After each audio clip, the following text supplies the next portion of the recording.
पाकिस्तान का आलमी प्रोफाइल सदर ट्रंप के बरसरे इक़्तिदार आने के बाद जिस तरह बढ़ा है, तारीख में ऐसा बहुत कम देखने को मिलता है। गुज़श्ता रोज गजा पीस बोर्ड के इजलास में जिस तरह सदर ट्रंप ने पाकिस्तान और फील्ड मार्शल की तारीफ की और गैर मामूली गर्मजोशी का मुजाहरा करते हुए वजीर आजम पाकिस्तान शहबाज शरीफ से मुसाफहा किया और उन्हें गले लगा लिया, और फिर जिस अंदाज में मार्को रूबियो ने पाकिस्तान का शुक्रिया अदा किया, वो इंतहाई गैर मामूली भी है और इंतहाई हैरान कुन भी। ये रोमांस कब तक चलेगा, इसका फैसला तो वक्त ही करेगा। ताहम ऑपरेशन सिंदूर के बाद जिस तरह पाकिस्तान ने अपने डिप्लोमेटिक स्किल्स को कैश किया है, बिलाशुबा काबिले तारीफ है।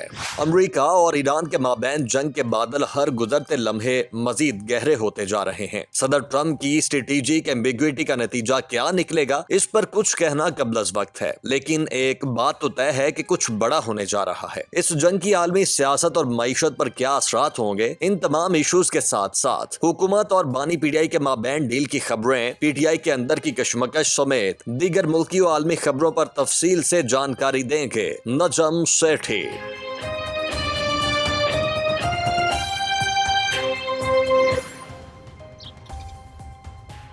अस्सलाम वालेकुम, पेश खिदमत है आज की बात सेठी के साथ। मैं हूं सैयद आयशा नाज, मेरे साथ मौजूद हैं नजम सेठी साहब। अस्सलाम वालेकुम व रहमतुल्लाहि व बरकातहू। सेठी साहब, ये देश का असर होगा यकीनन कि जिस अंदाज में आपने सलाम किया, मुझे लगा आप साहब ये भी बता देंगे कि आप इस वक्त कहाँ मौजूद हैं। मैंने रोजा रखा हुआ है, अभी फारग हुआ हूँ और तुम लंदन में बैठा हूँ और बड़ा मजा आ रहा है यहाँ। हाँ, ठंडी फिजाओं में तो रोजे की कैफियत भी और होगी, और माशाल्लाह उसका इतना असर है, इतना ईमान अफरोज आपने सलाम किया कि सभी इस वक्त बेख्तियार कह रहे होंगे वालेकुम अस्सलाम व रहमतुल्लाहि व बरकातहू। और ऐसे ही हमने कुछ रवैया प्रेसिडेंट ट्रंप का भी देखा। ये बात बड़ी वैसे हैरत अंगेज है कि प्रेसिडेंट ट्रंप के बारे में अनसर्टेनिटी है, दुनिया शशो पंज में होती है कि प्रेसिडेंट ट्रंप दुनिया के साथ क्या करेंगे, लेकिन हमें ये पता है कि वो हमारे वजीर आजम के साथ क्या करेंगे या हमारे फील्ड मार्शल के बारे में वो किस तरह के रिमार्क्स देंगे, क्या कमेंट करेंगे। पाकिस्तान की तारीफ तो वो जरूर करेंगे, वजीर आजम से बाकी सबसे वो मुसाफा कर रहे होंगे, लेकिन वजीर आजम को गले लगा लेंगे, और फील्ड मार्शल की भी वो तारीफ करेंगे। वो कहेंगे कि मुझे ऐसे लोग बहुत पसंद हैं जो बहुत बहादुर होते हैं, और एट द सेम टाइम वो इंडिया को भी यहाँ एक चपत लगा देंगे। वो तो उसकी तरफ तो बाद में आएंगे कि आहिस्ता आहिस्ता करके वो तैयारों की तादाद क्यों बढ़ा रहे हैं। ये बात हो रही है बोर्ड ऑफ पीस मीटिंग। जब मैं आपसे इस बारे में सवाल करती थी तो आप ये कहते थे कि ये बहुत क्रूशल मोमेंट होगा, ये मीटिंग बहुत क्रूशल होगी, क्योंकि इसमें पाकिस्तान के किरदार का तायुन होना है कि पाकिस्तान का क्या रोल होगा वहां गाजा की तामीर नौ में। तो ये डेवलपमेंट तो हो गई, ये इजलास भी हो गया। 47 के करीब कुछ कंट्रीज, कुछ के मुबसरीन ने शिरकत की, कुछ ने वफूद भेजे और कुछ ने बाकायदा तौर पर बोर्ड ऑफ पीस में शिरकत की और प्लेज भी किया फंड्स के लिए भी जो वहां की तामीर नौ होनी है। अब इसमें प्रेसिडेंट ट्रंप ने जो बताया वो 5 ममालिक के उन्होंने नाम गिनवा दिए, जिसमें इंडोनेशिया था, मराकेश, अल्बानिया, कोसोवो और काजाकिस्तान। वो सिक्योरिटी फोर्स के लिए कंट्रीब्यूट करेंगे। इंडोनेशिया ने तो 8000 के करीब पहले ही बता दिया काउंट क्या होगा उनके फौजियों का। इसके अलावा वहां पुलिस फोर्स भी तैनात की जाएगी, और प्लेज किया गया अमेरिका की तरफ से $10 अरब, और बाकी कंट्रीज जो गल्फ कंट्रीज हैं उन्होंने $7 अरब के करीब वादा किया, जिसमें $1.2 अरब तो यूएई कंट्रीब्यूट कर रहा है। यहाँ फिर टोन सेट हो रही थी गाजा की तामीर नौ के हवाले से, तो प्रेसिडेंट ट्रंप ने खिताब किया और फिर जाहिर है उनकी बातों ने हलचल भी मचाई। हम जानना चाह रहे थे कि पाकिस्तान का मौकफ क्या होगा। वज़ीर आज़म पाकिस्तान ने जो स्पीच की उसके बाद हमारे दफ्तर खारजा ने बताया कि पाकिस्तान बोर्ड ऑफ पीस में होने वाले जितने भी इसमें इकदाम हैं उसमें गाजा की तामीर नौ या मसला फ़लस्तीन के हल पर अपनी तवज्जो मरकूज रखेगा। इसके साथ साथ उन्होंने ये कहा कि ISF के मैंडेट के बारे में फैसले का इंतजार किया जा रहा है। इसका मतलब है कि जो कंफ्यूजन इससे पहले थी वो कंफ्यूजन अब भी बरकरार है। बट आपने ये इजलास देखा, आपके ख्याल में ये इजलास कैसा रहा, क्या नतीजा निकला, क्या समत वाज़े हो गई और पाकिस्तान कहां खड़ा था? देखिए, सबको पता है कि पाकिस्तान का पार्टिसिपेशन इसके अंदर काफी इसके सामने मुश्किलात थी। एक तरफ से डोनाल्ड ट्रंप पैसे मांग रहे हैं जो कि हमारे पास है नहीं जी। दूसरी तरफ वो कह रहे हैं कि आप फौज भेजें अपनी, जो कि हम भेजना नहीं चाहते। तो हम तो दरमियान में खड़े हैं, ना इधर के ना उधर के। एक तरफ ये 27 मुल्क हैं जिन्होंने कहा है कि जी हम आपका इनविटेशन हमने एक्सेप्ट किया, हम आएंगे। उनमें से बहुत से ऐसे हैं जिन्होंने एब्सटेन कर दिया है। कुछ ऐसे हैं जो कि आप बता रही थी कि मिडिल ईस्ट के कोई 7-8 हैं जिन्होंने पैसे भी दे रहे हैं। उनमें से 3 कुछ लोग ऐसे हैं जो अपनी फौज भी दे रहे हैं, लाइक इंडोनेशिया। मगर आप देखिए ना, यूरोप में से सिवाय एक आध के कोई भी इसका हिस्सा नहीं है। वो बिल्कुल जैसे है कि बॉयकॉट कर दिया उन्होंने डोनाल्ड ट्रंप को। जी। उनको पता है कि ये इसका क्या मसले हैं इसके अंदर, इसलिए वो इसके करीब भी नहीं आना चाह रहे।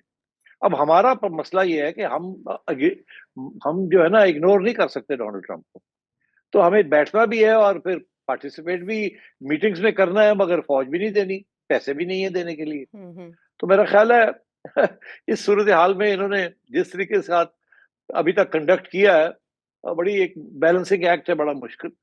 तो इनको दाद देनी चाहिए कि अभी तक डोनाल्ड ट्रंप गर्जा नहीं इनके खिलाफ, अभी तारीफें कर रहे हैं इनकी, और ये बैठे भी हुए हैं और पैसे भी नहीं दिए और फौज भी नहीं दे रहे। तो मैं समझता हूँ ये तो बहुत बड़ी अचीवमेंट है अगर इसको बरकरार रखा है इन्होंने, कि भाई हम हैं भी और नहीं भी हैं, हम आपके साथ हैं, मगर माजरत से हम ना फौज दे सकते हैं ना हमारे पास पैसे हैं, तो जब हम आपके साथ चलेंगे आगे देखते हैं क्या होता है। तो आई थिंक अभी तक तो बच के बैठे हुए हैं ये, और तारीफें हो रही है इनकी। पता नहीं इन्होंने क्या गोली दी है डोनाल्ड ट्रंप को, जो भी गोली दी है ठीक दी है अच्छी गोली दी है इनकी सिचुएशन बड़ी प्रिकेरियस है, नाजुक है बहुत। नाजुक है, लेकिन ऐसे में ये इत्तलात भी आ रही थी कि इससे पहले पाकिस्तान ने जो लॉबिंग फर्म हायर कर रखी थी एक्सेस के लिए वॉशिंगटन में, उनके साथ जितने उनके मुआहदे थे वो भी ख़त्म कर दिए हैं। इसके बावजूद यहाँ सूरत हाल ऐसी है कि प्रेसिडेंट ट्रंप पाकिस्तान के किरदार को अहम बना रहे हैं। यहाँ तक कि वज़ीर-ए-आज़म पाकिस्तान की दीगर मीटिंग्स भी जो हुई हैं उसमें इन्वेस्टमेंट के ऊपर भी बात हुई है। सेठी साहब, जैसे प्रेसिडेंट ट्रंप बता रहे हैं कि मिस्र, उर्दन और तुर्की भी अपनी फोर्स और भेजने को और ताउन को तैयार हैं, लेकिन साथ ही उन्होंने ये भी क्लियर किया कि उर्दन और मिस्र का रोल वहां फोर्स की ट्रेनिंग तक महदूद होगा। तो क्या पाकिस्तान का भी कोई ऐसा ही रोल हो सकता है? मेरा नहीं ख्याल पाकिस्तान इस किस्म का भी रोल अदा करेगा।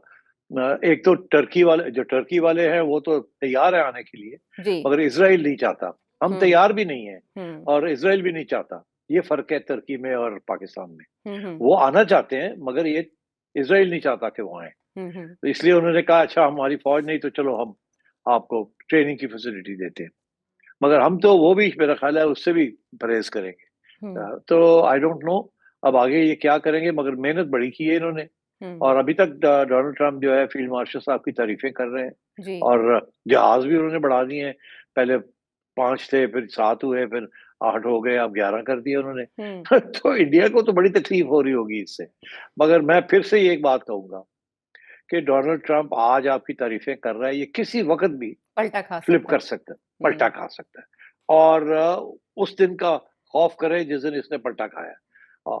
तो इसलिए it's a very difficult balancing act. So far so good, full marks to your team, मगर बी केयरफुल ये डोनाल्ड ट्रंप क्या कर सकता है। देखिए मैं इसलिए कह रहा हूं कि इजराइल के तो ऑब्जेक्टिव बड़े क्लियर है, और डोनाल्ड ट्रंप अभी कह नहीं रहा मगर उसके भी ऑब्जेक्टिव यही है कि गाजा से और वेस्ट बैंक से सारे फलस्तीनियों को निकाल दिया जाए और इजराइल पूरे का पूरा कैप्चर कर ले। ये इजराइल का ये एजेंडा है। इसलिए अब आप वहां पहुंचे हैं कि नहीं, हम तो चाहते हैं कि पैलेस्टीनियंस यहाँ सेटल हों, आप यहाँ चाहते हैं कि अमन आए, आप ये चाहते हैं कि सारी रिकंस्ट्रक्शन हो, आप ये चाहते हैं कि 2 स्टेट सोल्यूशन। बिल्कुल मुख्तलिफ। सवाल ही पैदा नहीं होता कि इजराइल ये एक्सेप्ट करे, और सवाल ही पैदा नहीं होता कि अमेरिका ये एक्सेप्ट करे। वो तो बिल्कुल चाहते हैं क्लीन आउट कर दें पैलेस्टीनियन से गाजा को और वेस्ट बैंक से, और वेस्ट बैंक में भी पहुंचे हुए हैं वो, इसलिए because they want this property. Donald Trump is a property developer और Israel is a settlement developer. तो एक सेटलमेंट चाहता है अपनी, दूसरी प्रॉपर्टी डेवलप करना चाहता है। आई थिंक इस वक्त बड़ी मुश्किल हालात है पैलेस्टाइन में, क्योंकि हमास और हिजबुल्लाह वगैरह ये कभी एक्सेप्ट नहीं करेंगे ये। और अब तो मिडल ईस्ट के अंदर भी कुछ लाइक सऊदी अरेबिया, वो भी अब परेशान है कि हम कैसे ये एक्सेप्ट कर सकते हैं ये एजेंडा। तो मिडल ईस्ट के अंदर भी जो मुझे नजर आ रहा है कि लड़ाई झगड़े शुरू हो जाएंगे बिटवीन वो मुल्क जो कि डोनाल्ड ट्रंप के साथ खड़े हैं इस वक्त, जिन्होंने बिल्कुल कूद गए हैं, लाइक यूएई एंड इस किस्म के, बाकी जो है बहरीन, कतर, कुवैत वगैरह, and I think and Saudi Arabia जो अभी खौफजदा है कि हम कहाँ फंसने जा रहे हैं, और उनके इन मुल्क ममालिक के साथ भी कॉन्फ्लिक्ट है और कॉन्ट्रडिक्शन है।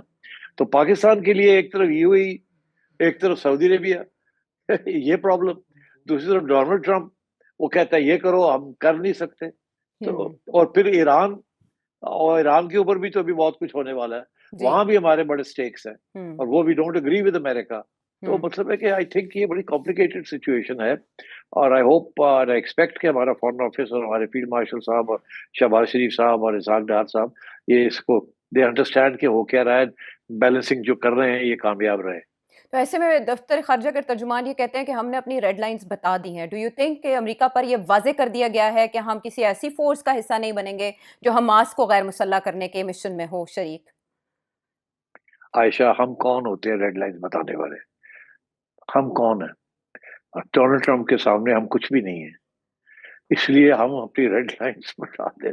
हम रेड लाइंस का लफ्ज इस्तेमाल नहीं करना चाहिए, हमें इनको कहना चाहिए हमारी मजबूरियां हैं कि हम अपने अवाम के खिलाफ वो सारा हम तो उड़ जाएंगे अगर हमने इस किस्म की कोई चीज की।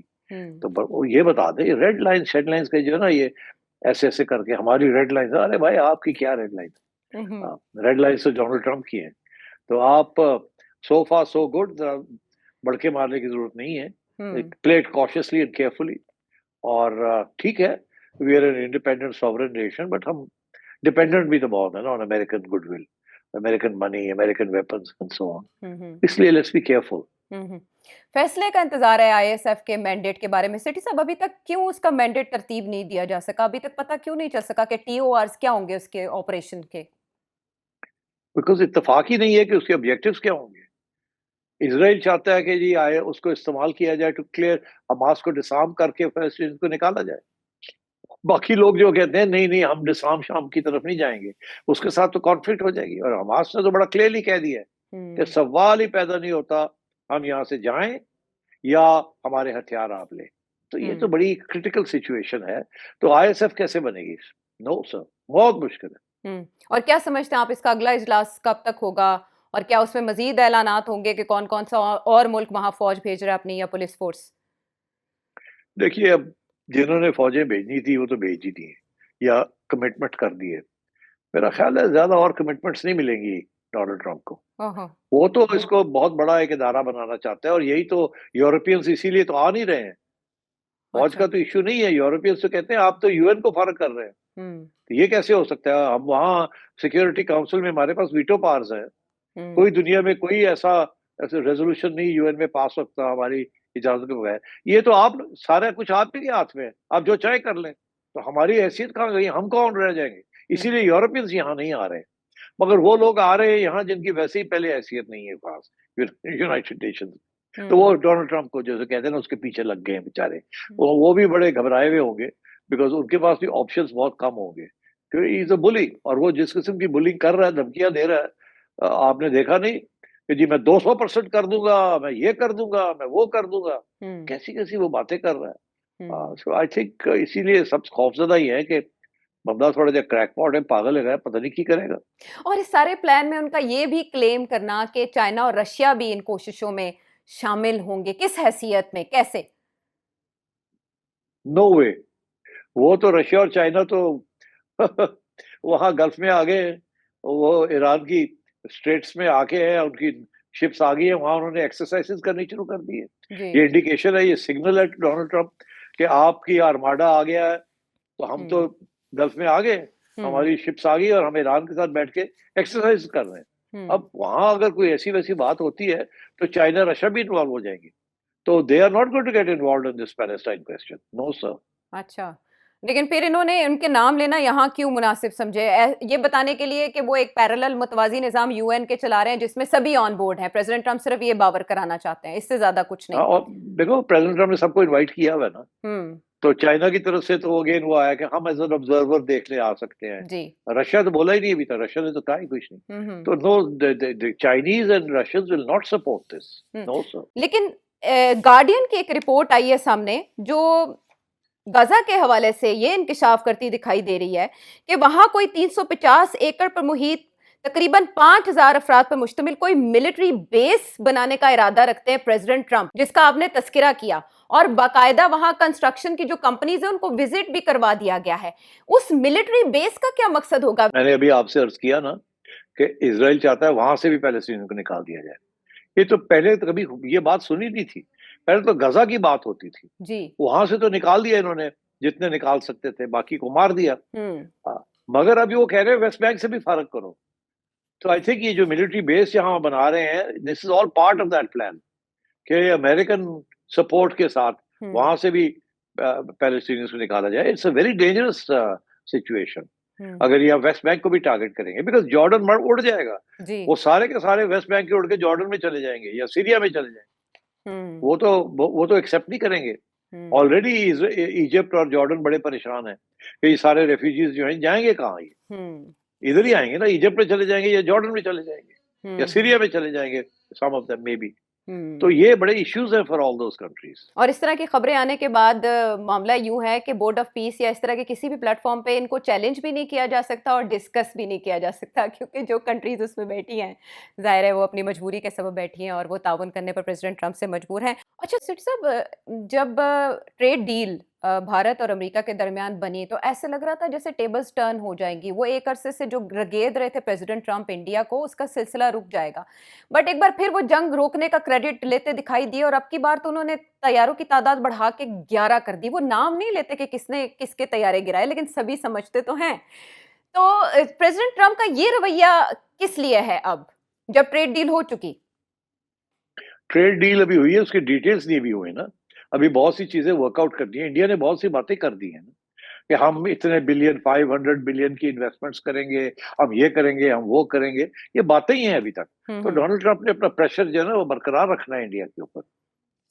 अच्छा, और इसके अलावा पाकिस्तानी डेलीगेशन जिसमें इसहाक डार साहब भी शामिल हैं, वज़ीर आज़म और इसहाक डार साहब Marco Rubio secretary of state, उनसे भी मिले। तो सिटी साहब, उन मुलाकातों का एजेंडा इन्वेस्टमेंट के अलावा क्या हो सकता है? रूजवेल्ट के ऊपर कहा गया कि साइन हो गए हैं, एमओयू साइन हो गया है, स्टीव विटकॉफ ने साइन किया है पाकिस्तान के साथ, उस पर क्या पेशरफ्त होगी? ईरान के हवाले से क्या बात हुई, या IMF को लेके भी कुछ डिस्कस हुआ? नहीं, ईरान शान कोई नहीं डिस्कस हुआ होगा।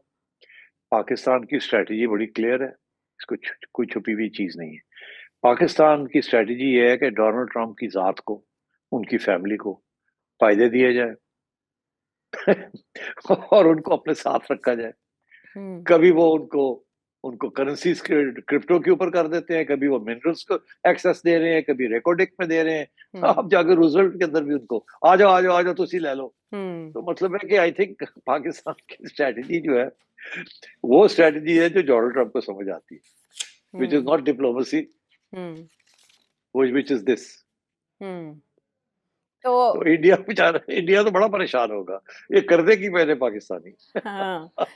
सेठ साहब, इंडिया की परेशानी तो समझ आती है कि वो डिप्लोमेटिकली तो परेशान है, लेकिन एक तरफ राफेल की हम तबाही की बात करते हैं कि राफेल पाकिस्तान ने उड़ा दिए थे, दूसरी तरफ उसकी डील में हमने देखा कि भारत साबित कदम रहा है, बल्कि उसने तैयारों की तादाद बढ़ा दी है परचेज के लिए, नई डील होने जा रही है।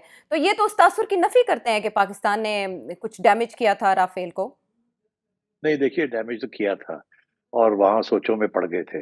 अमेरिका भी चाह रहा था कि हमारे इंडिया जो है अमेरिकन जहाज ले, और मगर इंडिया ने भी देखा कि America is an unreliable partner.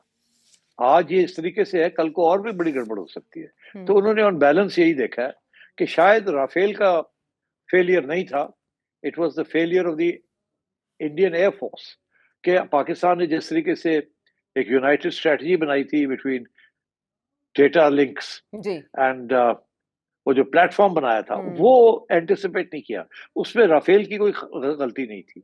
तो आई थिंक ये उन्होंने ये फैसला किया कि राफेल तो ठीक है, और अब और भी ज्यादा, बिकॉज अब जो स्ट्रेटजी इंडिया बना रहा है वो ये है कि हम दूर से लड़ेंगे, हम करीब आएंगे ही नहीं। अब उनकी स्ट्रेटजी इज कि आप पाकिस्तान की जो वो एरियल सर्वेलेंस है ना, जिसकी वजह से वो आपको 150 किलोमीटर या मील पे देख लेते हैं, वो कहते हैं हम इससे भी पीछे हटके हम इनको वहां से हम चलाएंगे सब कुछ, ताकि आपकी जो हॉक आई है या जो आपकी एरियल सर्वेलेंस है, जिसकी वजह से आप आइडेंटिफाई करते हैं, फिर वहां से आप डेटा लिख देते हैं अपने जहाजों को जो कि फायर करते हैं मिसाइल्स, और वो ब्लाइंड जाती हैं जब until they get close to it, तो वहां से फिर क्लिक ऑन हो जाता है। तो अब इंडिया ने भी ये फैसला कर लिया है, राफेल लेना है। राफेल की लॉन्ग डिस्टेंस स्ट्राइक कैपेबिलिटी है, लॉन्ग डिस्टेंस रडार भी है, और वो कहते हैं हम दूर से 250 किलोमीटर से हम लड़ेंगे हम पाकिस्तान के साथ। तो आई थिंक उन्होंने भी अपना थोड़ा बहुत तब्दील किया है।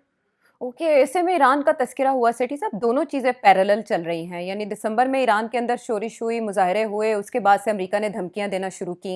इधर पीस बोर्ड के ऊपर पेशरफ जारी है, उधर ईरान को धमकाने का सिलसिला जारी है और अभी आपने खुद ही तस्करा कर दिया कि वहाँ मशक़ें हो रही हैं और आपनाए हॉर्मुज़ को बंद करने की स्लाइटली जुज़वी तौर पर ईरान ने पेशकदमी कर ली है। मीनवाइल ईरान के जो मुस्तकिल मिशन है, उनकी जानिब से सेक्रेटरी जनरल ऑफ यूएन को ख़त लिखा गया कि अगर अमेरिका ने कोई ऐसा इक़दाम किया तो हम भी फैसला कुन इक़दाम से इसका जवाब देंगे। और प्रेसिडेंट ट्रंप कह रहे हैं कि आइंदा 10 दिनों में क्लियर हो जाएगा कि हम मुआहिदा करते हैं ईरान के साथ या ईरान पे हमला होता है। तो वाकई 10 दिनों के अंदर अंदर ये डिसाइड हो जाएगा। देखिए, ये सारा कुछ अमेरिका ने पूरी अपनी जंग की जो सामान है वो भेजा था जी। धमकी देने के लिए। वो धमकी काम नहीं आई ना। जी। फिर उस पे एक दफा पुश बैक किया, फिर भी और भेजा, कोई फर्क नहीं पड़ा। अब कहते हैं 10 दिन और दे देते हैं। अब मसला क्या है? मसला ये है कि ईरान धमकियों के अंदर आ नहीं रहा है। ईरान ये कह रहा है, ईरान की तरफ से, अमेरिका की तरफ से, जो मेरी जो खबर है, अंदर की है या बाहर की है, वो ये है कि अमेरिका ने एक पेशकदमी की थी कि ईरान को कि देखिए, हम नहीं चाहते जंग, आप भी नहीं चाहते। अच्छा। मगर अब ये है कि हम दोनों बहुत आगे बढ़ गए हैं। हमने अपनी जंगी जहाज भेज दिए हैं, अब कुछ तो करना पड़ेगा ना, हम पीछे कैसे चले जाएँ? अगर हम कुछ किए बगैर वापस जाते हैं तो अस्सी तो उड़ जाएंगे घर। जी। हमारा जो सारा फोर्स वो तो फर्क है, फिर हमारी जो, तो आप ऐसे करें, एक छोटी सी जंग कर लेते हैं। वो छोटी सी जंग से मुराद है कि आप 2 दिन के लिए, 3 दिन के लिए हम आके कुछ ठिकाने जो हैं ठाठू कर देंगे वहाँ। अच्छा। और आप मेहरबानी करके 2-3 ऐसी जगह ढूंढ लें जहाँ आप ठाठू कर दें। उसके बाद आप कहें आप जीत गए, हम कहेंगे हम जीत गए, हम चले जाएंगे एक और वापस। ईरान ने रिजेक्ट कर दिया ये। ईरान ने कहा नो, अच्छा। तुम एक बम भी मारोगे तो हम फिर सारा ही मारेंगे। हम इसराइल को तो मारेंगे मारेंगे ही, हम यूएई को भी मारेंगे, जहां आपके बेसिस हैं, कतर में भी, इधर उधर भी हम, फिर इट्स फुल वॉर। एक कदम आपने आगे बढ़ाया जंग की, एक बम फेंका तो इट्स फुल वॉर। ये भूल जाए कि जी आपको अब मौका दे दिया जाए वापस जाने का, आप बम मार के वापस चले जाए, ये नहीं होगा अब। तो अब अमेरिका जो है उसको, उसने 10 दिन और मांग लिए। जी। That is what has happened. अब वो 10 दिन के अंदर ये लोग जिनीवा में भी बात कर रहे हैं और जगह पे भी बात कर रहे हैं, और वो जो अमेरिका ये चाहता है कि इनको कोई फेस सेविंग मिल जाए। अभी तक तो 3 पॉइंट एजेंडा जो है उसके ऊपर ईरान जो है वो 2 पॉइंट्स के ऊपर तो कंसीड करने के लिए तैयार नहीं। एक पॉइंट है जो न्यूक्लियर, जो फिसाइल मटेरियल है उनके ऊपर, उसके ऊपर वो बात करने के लिए तैयार है, एक नई ट्रीटी साइन करने के लिए तैयार है। मगर क्या वो अपना मिसाइल डिफेंस और वो जो है उसको गिव अप करेगा? नो, सवाल ही पैदा नहीं होता। हाँ, तो वो तो ईरान तो ये कह रहा है आप सैंक्शंस उतारें, कारोबार करें हमारे साथ, ये ऑफर किया है उन्होंने कि हम इतने बिलियन का कारोबार करते हैं आपके साथ, आपके ये खरीदेंगे वो खरीदेंगे, और मगर आप ये है हमारे जो फंड्स फ्रीज किए हुए वो भी आप खोलें, एंड सो ऑन। मगर डोनाल्ड ट्रंप जो है वो अब अपने लिए ढूंढ रहा है रास्ता निकलने का यहाँ से। इसराइल पुश कर रहा है, करो करो करो, बिकॉज इसराइल का जो प्रोजेक्ट है ना, वो ये छोटी वॉर नहीं है। इसराइल का ये प्रोजेक्ट है कि इजरायली एयरफोर्स एंड अमेरिकन मिलके ईरान को बिल्कुल तबाह कर दे। अगर 1 महीना भी लगता है, जैसे इसराइल ने गाजा के अंदर किया है ना, जी। तबाही कर दी, बिल्कुल छोड़ा नहीं। वो चाहते हैं कि ईरान के ऊपर भी ऐसे ही किया जाए, और उसका जो नतीजा वो चाहते हैं कि ईरान के कम से कम 2 या 3 टुकड़े भी कर दिए जाएं, कि जैसे ये पूरी कैंपेन शुरू होती है जिसमें लाखों लोग मारे जाएंगे ईरान के अंदर और शायद इसराइल के अंदर भी, और it will engulf the entire middle east. तो इसराइल तो ये चाहता है। अब ईरान के पास मिसाइल्स तो हैं, वो कर तो सकता है बड़ा डैमेज, मगर अगर ये बात आई ना आगे, तो ये मुझे लगता है कि ये फुल फ्लेज अटैक आएगी अमेरिकन और इसराइल की, और ये फैसला ये करेंगे या तो ये वापस जाए, जिसे कहते हैं कौड़ा कुट करके, तो कुछ ना कुछ कह के कोई डील करके तो निकल जाए। अच्छा। या ये है कि ये हम आएंगे और ये फुल फ्लेज वॉर करेंगे और ईरान को तबाह करने की कोशिश करेंगे, इनके लीडरशिप को एलिमिनेट करेंगे, इनके हेडक्वार्टर्स को एलिमिनेट करेंगे, और मैसिव कैंपेन होगी ऑल अक्रॉस। और उधर से जैसे इन्होंने पहले शुरू किया था कि सैटेलाइट के जरिए इंटरनेट फैसिलिटीज दे दी थी घुसपैठियों को, जो कि इनके कुर्द हैं, बलोच हैं, उनकी तरफ से इलाकों में से ये इन्फिल्ट्रेट करेंगे, वहां से ये फिर उकसाएंगे ईरान के लोगों को रेजिम चेंज के लिए, और फिर और पैसा डालेंगे। तो ये it could turn out to be 1-2 month agenda, और इवन अ 2-3 week एजेंडा, जिसके अंदर कोशिशें होगी कि इतनी बमबारी की जाए, इतनी बमबारी की जाए कि ईरान की आवाम खड़ी हो जाए, और वो खड़ी होकर और अपनी रेजीम के खिलाफ पूरा एक फ्लड आ जाए, वो वेव ऑफ प्रोटेस्ट, और इस्लामिक रेजीम फारग हो जाए, रेजीम चेंज हो जाए। तो मेरा ख्याल है अब ये उस तरफ की सोच रहे हैं, मगर सोचना उसमें उसका जो जो जो चीज इनको रोक रही है वो सिर्फ ये है, ये नहीं कि जी कितने ईरान का क्या होगा, नो, वो तो कर देंगे, वो कह रहे करो खत्म इसको। अच्छा। वो जो रोक रही है वो ये डरे हुए हैं कि इनके जो एलाइज हैं, कुवैत, कतर, यूएई, जहां इनके बेसिस हैं, और इसराइल, ये जो मिसाइल्स आएंगी ना ईरान की तरफ से फुल फ्लेज्ड, वो कैजुअलिटीज वहां कितनी होंगी, क्योंकि देखिए ईरान के अंदर तो ये 2 लाख बंदा मार दें, जैसे 1 लाख बंदा पैलेस्टाइन में मार दिया है, क्या हुआ? तो ईरान के अंदर 2 लाख बंदा मार देंगे तो क्या होगा? इनके लिए 2 लाख बंदा कुछ भी नहीं, मगर इनके लिए 5,000 इजरायली मर जाएं, या दुबई के अंदर, या अबू धाबी के अंदर, या कतर के अंदर कुछ हो जाए, तो ये इनका जो सारा सिस्टम इन्होंने बनाया हुआ है वो दैट विल फॉल अपार्ट। तो वो तो अफोर्ड ही नहीं कर सकते कि वहां उनके अंदर एक बम भी गिरे, ये मिडिल ईस्टर्न स्टेट्स के अंदर, वहां तो सारी इन्वेस्टमेंट, सारी जो सब कुछ जो हो रहा है, भाग जाएगी लोग वहां से, इतनी मुश्किल से इन्होंने बनाया हुआ है। तो एक तरफ तो वो रोक रहे हैं कि इनको यार ऐसा कोई काम ना करना जिसके साथ हम भी लगे जाएं, मगर उधर इसराइल कह रहा है कि करो करो करो, ये ऐसा मौका फिर नहीं मिलेगा। तो यहाँ ये 10 दिन आगे बड़े क्रिटिकल है। ऐसे में वीकेंड पे कहा जा रहा था कि महदूद पैमाने पर कार्रवाई हो सकती है। कुछ रिपोर्ट्स ने, न्यूज़ एजेंसीज की रिपोर्ट्स ने ये सजेस्ट किया कि महदूद पैमाने पर कार्रवाई होगी। दूसरी तरफ हम ये देख रहे हैं कि यूके ने फ़ज़ाई अड्डे इस्तेमाल करने की इजाज़त देने से इनकार कर दिया अमेरिका को। आपने रीजनल कंट्रीज़ का जिक्र किया जो परेशान है सिचुएशन को लेकर, और उससे पहले जब अमेरिका और ईरान के दरमियान मुज़ाकरात की बात हो रही थी तो आपने कहा था कि कुछ ममालिक पसे पर्दा कोशिशें कर रहे हैं कि डिफ्यूज़ किया जा सके तनाव को।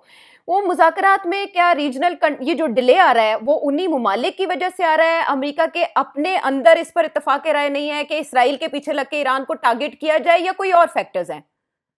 नहीं, ये तो अपनी जगह पे है फैक्टर कि इनको रोक रहे हैं कि ये मत करना, क्योंकि हमारे ऊपर, इसीलिए ईरान कह रहा है ना हम इनके ऊपर करेंगे।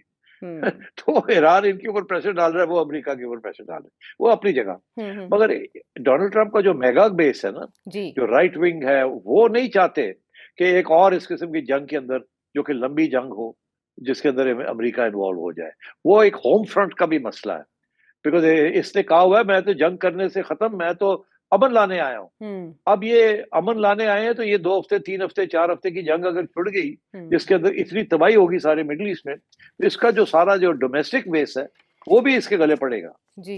इसलिए आई थिंक इस किस्म के इश्यूज भी हैं। बहुत से मामलात और आलमी हालात और वाक़यात जिसमें अभी तक कोई नतीजा नहीं निकल रहा। इसी तरह पाकिस्तान की सियासत के साथ भी कुछ ऐसा ही मामला दरपेश है। बानी पीटीआई, उनकी आंख का मामला कहाँ से शुरू हुआ और कहाँ जाकर ख़त्म हो रहा है, ब्रेक के बाद आके इस पर बात करेंगे।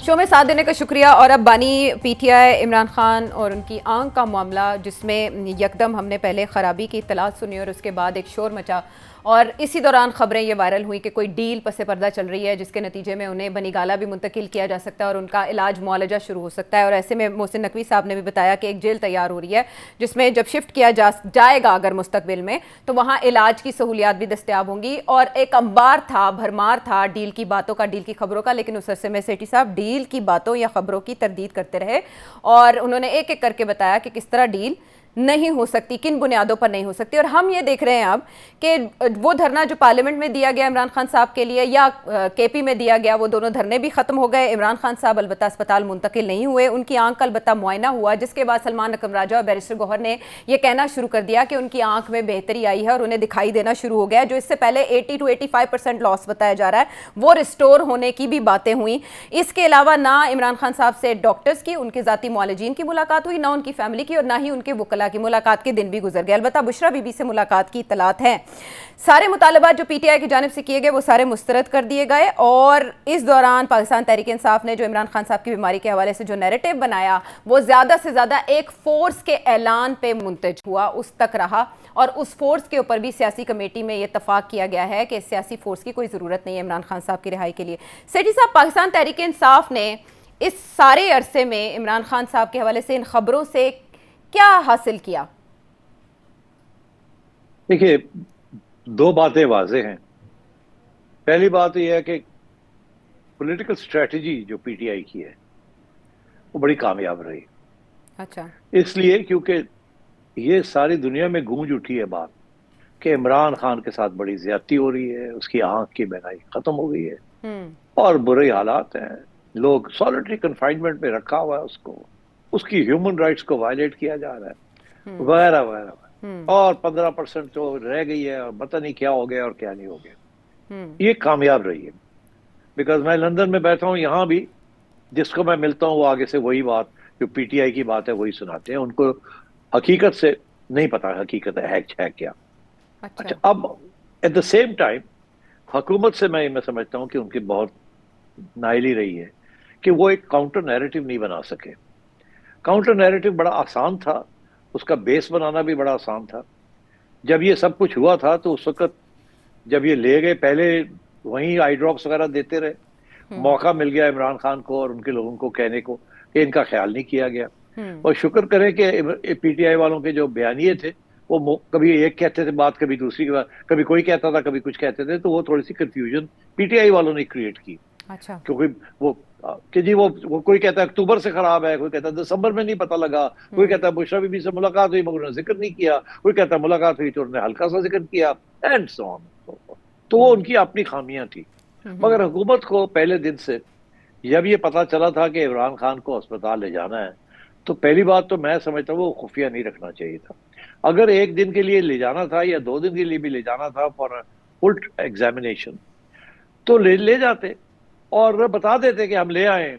और अगर पीटीआई ने उसका मौका इस्तेमाल करके वहां इकट्ठा होना था उससे पहले वापस ले आते, it was no big deal. मगर फिर उसको जब छुपाया उसको और बात पर बाहर आ गई 3 दिन के बाद, तो फिर जाहिर है गवर्नमेंट जो है वो कमजोर लग रही थी कि ये छुपाने की क्या बात, इसका ये मतलब है कोई गड़बड़ थी। तो मेरा तो ये मौकफ था और मैंने 1-2 जगह पे प्राइवेटली जिक्र भी किया जो करते डरते थे कि मैंने कहा यार ये क्या आपने क्या किया, आपको चाहिए था उसी वक्त फैमिली को कहते आके देख ले एवरीथिंग इज ओके और ले जाते वापस आफ्टर शोइंग देम। अच्छा। तो फिर मसला नहीं बनना था। और अगर वो फैमिली कहती है कि हमारा भी एक डॉक्टर है तो बट ले आते उसको यार, अगर कोई मसला नहीं था, जेन्युइनली कोई छुपाने वाली बात नहीं थी, तो आपने क्यों कोशिश की छुपाने की, जिसकी वजह से अब सारी दुनिया समझे कुछ छुपाया हुआ है, कोई है दालिच काला।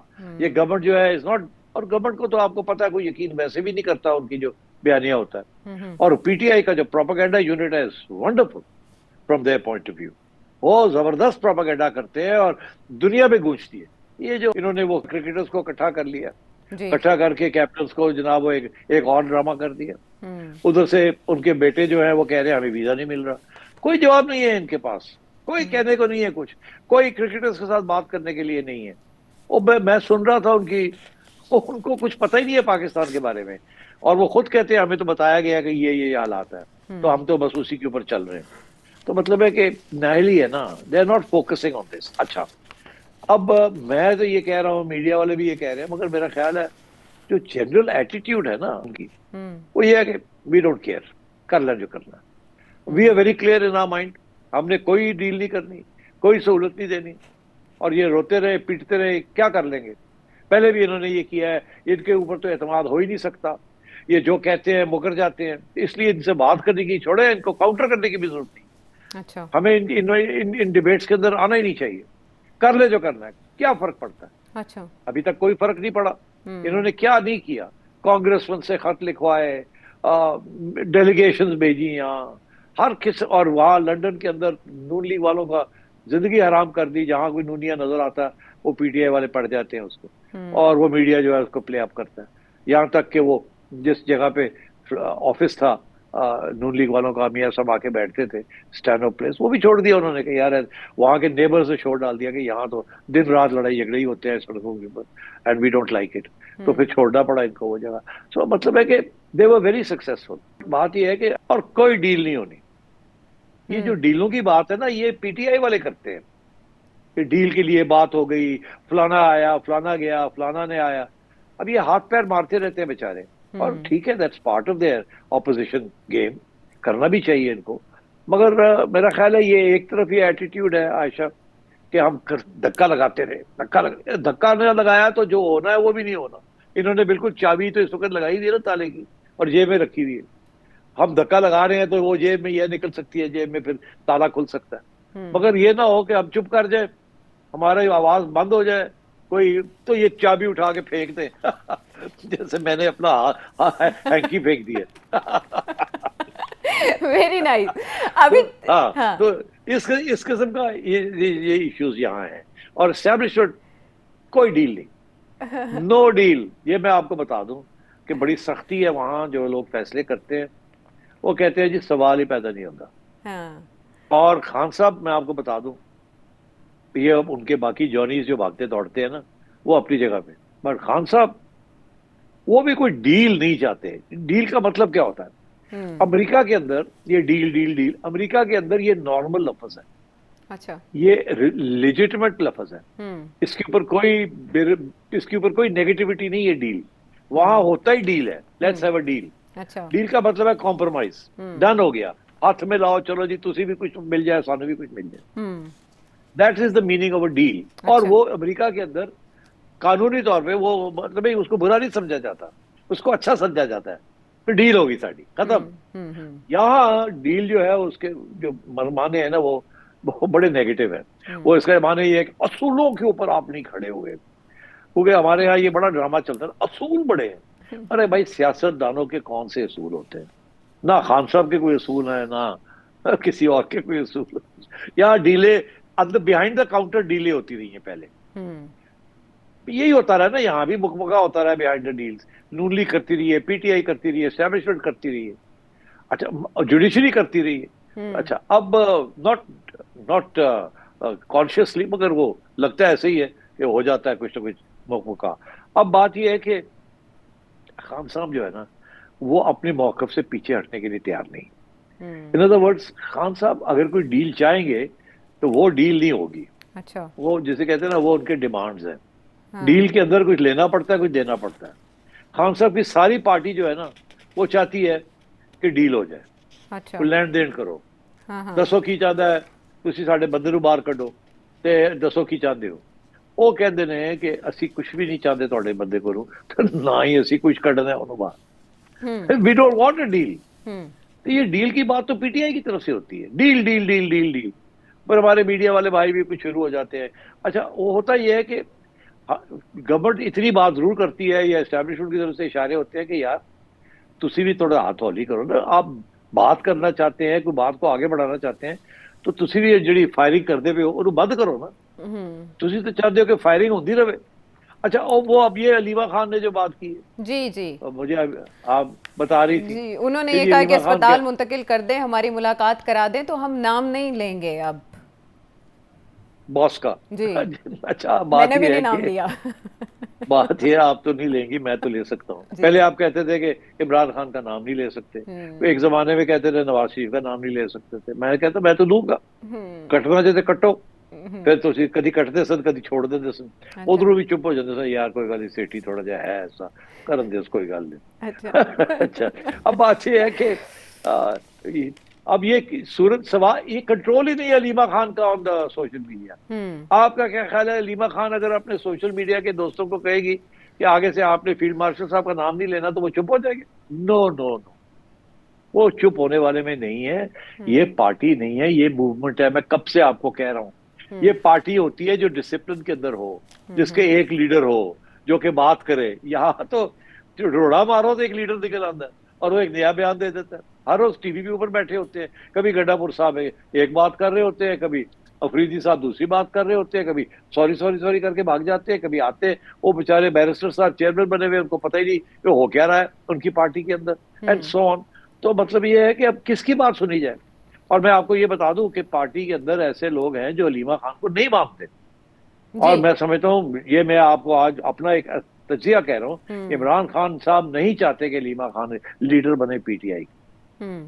और इमरान खान साहब के साथ कौन खड़ा है वो आप भी जानते हैं, जो खुद नहीं चाहती कि अलीमा खान पीटीआई की लीडर बने, वो तो खुद बनना चाहती है leader PTI, along with Imran Khan और माइनस इमरान खान। जब वक्त आएगा देखा जाएगा। अच्छा, तो आयशा अलीमा खान की कोई हैसियत नहीं, मीडिया उनको देता है, बड़ी लिफ्ट कराता है, और आपने देखा उन्होंने बंद कर दिया उनको, और जेल जाना भी बंद कर दिया जी। वो अब खान साहब को मुलाकात भी नहीं करने देते जी। तो क्या इसका यही मतलब है ना, और क्या हो गया? तो अब मैं समझता हूँ कि ये बहुत सी बातें हैं, मीडिया ज्यादा एक्साइट हो जाता है, पीटीआई वाले बेचारे, उनको पूरी पिक्चर का पता नहीं होता। अब ये क्रिकेटर्स बेचारे, इनको ब्रीफ दे दी गई है, वो बेचारे जाहिर है वो ह्यूमन राइट्स के, हाँ जी अच्छी बात है, ज्यादती हो रही है, ये है वो लग शुरू हो गए हैं वो। अब मैं समझता हूँ पीटीआई ने बड़ा जबरदस्त काम किया है, ये उसी तरीके का काम किया है जो इन्होंने किया था सेनेटर्स के साथ और कांग्रेस में इन अमेरिका। मगर वो तो एस्टैब्लिशमेंट ने वो जो वहां की जो लॉबी थी उसको तो शट अप कॉल दे दी है ना, वो तो बैठ गए हैं, ठीक है ना। मगर ये क्रिकेटर्स के साथ भी किसी ने कोई राब्ता नहीं किया फ्रॉम पीसीबी या किसी और जगह से उनको बताने के लिए कि यार पाकिस्तान की हकीकत है क्या, कितना जुल्म है, कितना नहीं है, कौन क्या कर रहा है, कौन नहीं कर रहा, हकीकत क्या है, सच क्या है, झूठ क्या है। नोबडी, उन बेचारों को घेर लिया गया है। उन्होंने कोई, मेरा ख्याल है कप्तान जो है उन्होंने 2-3 दर्जन लोगों को लिखा था खत, ये ग्रेग चैपल साहब ने। ग्रेग चैपल साहब के साथ इनकी बात हुई है पीटीआई वालों में, और ग्रेग चैपल साहब क्योंकि पाकिस्तान आते जाते रहे हैं, 2-3 दफा उनकी इमरान खान के साथ मुलाकात भी हुई है जब वो प्राइम मिनिस्टर थे और ग्रेग चैपल कोचिंग कर रहे थे लाहौर में एंड सो ऑन। तो इन्होंने उनको उनसे रब्ता किया। मुझे पता तो नहीं है किसने किया, मगर जुल्फी होगा, जुल्फी ने किया होगा, इज वेरी शार्प बड़ा तेज है Zulfi, it on the job 24 hours, very good, excellent. और उन्होंने ये बयान दे दिया, और मैं समझता हूँ ये लिख के दिया है इन्होंने, ये भी लिख के भी दे दिया होगा, उसमें थोड़ी बहुत उन्होंने कुगियां मारी होंगी, ए ना को कह रहे हो, ये बयान भी उन्होंने लिख के दिया, उन्होंने उससे कुगी मार दी है कि हाँ ठीक है। मगर बहुत से हैं जिन्होंने नहीं किया। और मैं ये भी आपको बता दूं, पूरी कोशिश हो रही है पीटीआई के कांटेक्ट विद ग्रेग चैपल के एक सेकंड राउंड भी हो। अब अगला राउंड भी आएगा, एक और खत आएगा जिसके अंदर अब 13-17 से ज्यादा लोग भी वो घेरने की कोशिश कर रहे हैं, उस पर काम हो रहा है। That's my information. हाँ, लेकिन तो इतने प्रेशर के बावजूद मुलाकात नहीं हो पाई, ना ही जो पर्सनल उनके जो फिजिशियंस हैं उनको एक्सेस दी गई। सेठी साहब, आपने जैसे कहा कि मेरी किसी से बात हुई और मैंने उन्हें कहा कि आप विजिट करवा देते, मुलाकात करवा देते तो ये नौबत ना आती। क्या कुछ ऐसा है जिसको हुकूमत छुपाने की कोशिश करते हुए किसी को मिलने नहीं दे रही?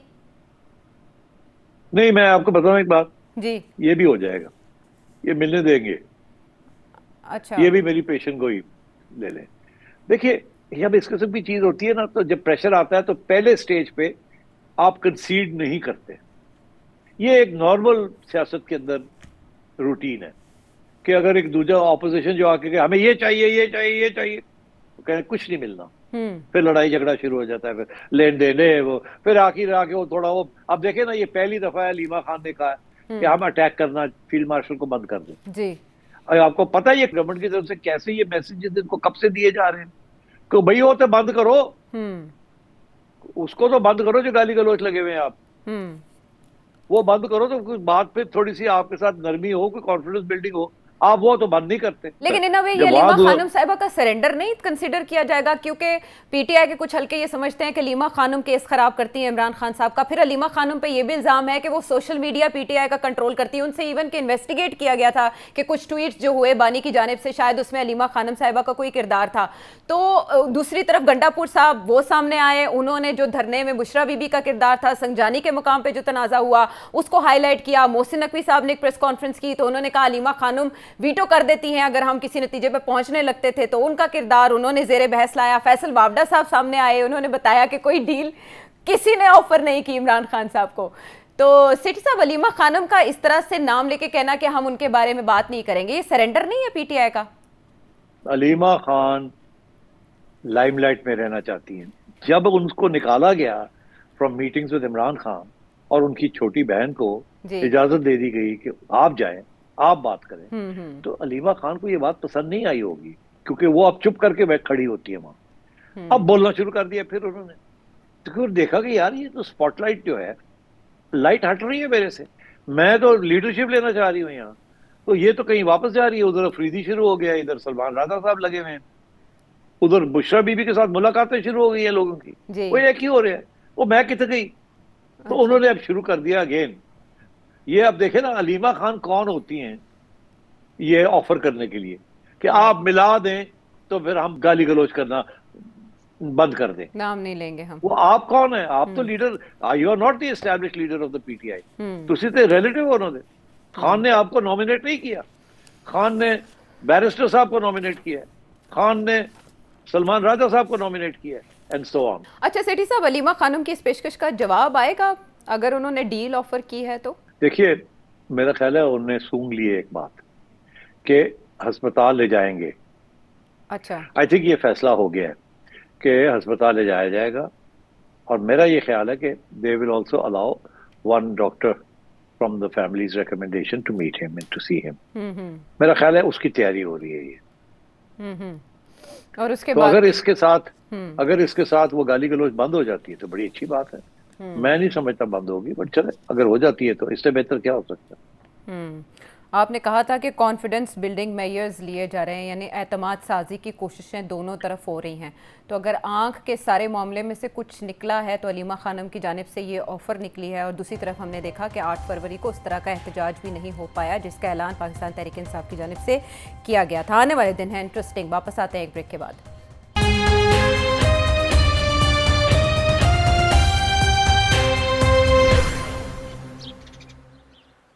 Welcome back to the show. और अब वो मामला जिसको लेकर पंजाब हुकूमत शदीद तनकीद की जद में है, लेकिन पंजाब हुकूमत की जानिब से कुछ बन नहीं पड़ा। अज़मा बुखारी साहिबा, उनकी जानिब से सिर्फ ये बताया गया कि एक तैयारा 10 अरब रुपए के करीब जिसकी लागत बताई जा रही है, जिसके मेंटेनेंस के ऊपर बात हो रही है, जिसके अखराजात के ऊपर डिस्कशन हो रही है। उन्होंने बताया कि ये एयर पंजाब के फ्लीट के लिए लिया गया तैयारा है और तैयारे भी लिए जाएंगे। ये उसके सिलसिले की पहली कड़ी है, लेकिन एयर पंजाब कागजों में कहाँ है या कहाँ रजिस्टर हुई, इस पर मिफ्ता इस्माइल साहब ने बहुत से सवालात उठाए हैं। अज़मा बुखारी साहिबा ने उस पर भी तबसरा किया। लेकिन सेठी साहब, वो पंजाब गवर्नमेंट जिस पे बहुत तहसीन हुई कि उन्होंने बसंत जिस शानदार अंदाज में मनाई, उससे पहले तजावुजात के हवाले से मरियम नवाज साहिबा के इक़दामात को दाद दी गई, यकदम इस स्कैंडल का सामने आना क्या जाहिर करता है? आयशा, मुझे बड़ा अफसोस हुआ है। इतना अच्छा बसंत हुआ, इतनी फीडबैक मिली, इतनी गुडविल मिली, वाह वाह हो गई मरियम नवाज की, मियां नवाज शरीफ साहब की, और एक इस किस्म का कदम उठाया जिन्होंने पानी रोड़ दिया। अच्छा, ये मतलब है कि, और फिर जिस खातून को कहा कि इसको डिफेंड करो, अभी वो उनके बस की बात नहीं है इसको डिफेंड करना, और उन्होंने made a mess of it. और मिफ्ता इस्माइल ने जो बातें कही हैं बिल्कुल सही कही हैं, और भी लोग सही बातें कह रहे हैं। देखिए, दो यहां बातें, एक तो ये है कि क्या एक प्रोविंशियल गवर्नमेंट को एक नई एयरलाइन का सोचना चाहिए कि नहीं सोचना चाहिए, और दूसरा सवाल ये है, क्या मरियम नवाज साहिबा को, जो कि आवाम के लिए, उनकी खिदमत के लिए अपने बजट से इस्तेमाल कर रही हैं, क्या उन्हें 10 अरब रुपए का जहाज अपने लिए लेना चाहिए? क्या जरूरत है इसकी? जहां एक तरफ आप कहते हैं ऑस्टेरिटी है, अब पैसे बचा के अवाम के ऊपर खर्च करना चाह रहे हैं, ऑलरेडी मीडिया आपके महंगे कपड़ों के ऊपर, मेकअप के ऊपर, एटसेट्रा एटसेट्रा लगे हुए हैं, लोग ज्यादती करते हैं मगर लगे हुए हैं, और आपको डाउन कर रहे हैं, और दूसरी तरफ आप ये कदम उठाती हैं इसकी, और वो आपके गले पड़ गए। और ये आप यकीन करें कि ये बातें जो है ना, ये कहीं बैठे हुए लोग जो नोट कर रहे होते हैं, ये सारा अपने लिए ये जहाज ले लिया और डिफेंड भी नहीं कर सकते जी। ये फजूल बात है ये कहना कि जी वो एयरलाइन बनने जा रही है तो इसका पहला जहाज आ गया एंड सो ऑन। नहीं, ये बिल्कुल इधर जाना नहीं चाहिए इनको, और बड़े bad, it was a bad decision, ये नहीं होनी चाहिए थी। और आपने देखा वो कोई अमेरिका में बैठ के क्या बकवास कर रहे हैं कुछ लोग, और कोई इधर, हाँ, कोई लंदन में, कोई अमेरिका में बकवास कर रहे हैं कैसी कैसी। देखा, उनको मौका मिल गया है। तो इसलिए I think it is not a good decision. अब अगर कोई रास्ता है इसमें से निकलने का तो निकल जाए, नहीं तो ये तो आपके गले पड़ा रहेगा। इसके ऊपर आपने जो अच्छे काम किए ना, वो भी, उसको भी लोग भूल जाएंगे, इसी के ऊपर फोकस होगा। और ये पीटीआई वाले मास्टर है, वो फोकस रखेंगे इसके ऊपर। जब आपका जहाज उड़ेगा तो वो फिर बताएंगे कि जी अब सीटों की कलर चेंज हो गया है, हो या ना हो। जैसे आपको याद होगा वो फरा जो थी, बुशरा बीबी की सहेली, उसकी जूतियां जो थी उसके ऊपर कितना फोकस हुआ था। पता नहीं आयशा, आपने भी शायद उसके से कोई जीती खरीद ली हो $1000 की, पता नहीं। मैं बड़े लोगों को जानता हूँ एलिटो में, जिन्होंने सारों ने वो जूतियां पहनी हुई होती है। तो अब कल को मरियम भी वो जूती पहन के फिरेगी तो वो देखो जी $1000 की जूती, $3-4 हज़ार का फलानी चीज, $10,000 का bag. What's the point of it? वो आपको याद है जब हमारी फॉरेन मिनिस्टर साहिबा थी, उन्होंने भी कोई बर्किन का बैग लेके वो फिर हिना रही रब्बानी थी। खैर हाँ, तो इंडिया वालों ने क्या खबर उसके ऊपर बन गई बातें थी की। उनके हार पे, हाँ उनके बैग हाँ पे। हाँ। तो देखे पॉलिटिशियंस को थोड़ा सा ख्याल रखना चाहिए। तो दरमियानी रास्ता अवाम क्या ऐसी होगा? जहाज बातें, वापस होगा या पंजाब हुकूमत कोई ठोस वजाहत देगी इसके अलावा कि जी ये एयर पंजाब के लिए खरीदा गया? नहीं नहीं, एयर पंजाब से आप कोई नहीं, एयर अब मेरे से आप पूछ रहे हैं, पता नहीं मैं कह भी सकता हूँ कि नहीं कह सकता, मेरा ख्याल है ये उधर दे दिया जाएगा। बहरहाल तनकीद की जो एक बहुत बड़ी लहर सोशल मीडिया पर देखी गई वो इसी गल्फ स्ट्रीम G500 तैयारे की खरीदारी के बाद कि आपने PIA कितने में बेची और आपने ये लग्जरी तैयारा कैसे ले लिया, और उसके बाद लोगों ने इसके जितना ट्रैक रिकॉर्ड था, जितनी इसकी फ्लाइट्स थी, उन सबका शेड्यूल भी वायरल कर दिया सोशल मीडिया के ऊपर। ये बहस चल पड़ी है। देखना ही है कि हुकूमत इस सूरत हाल से कैसे निकलती है।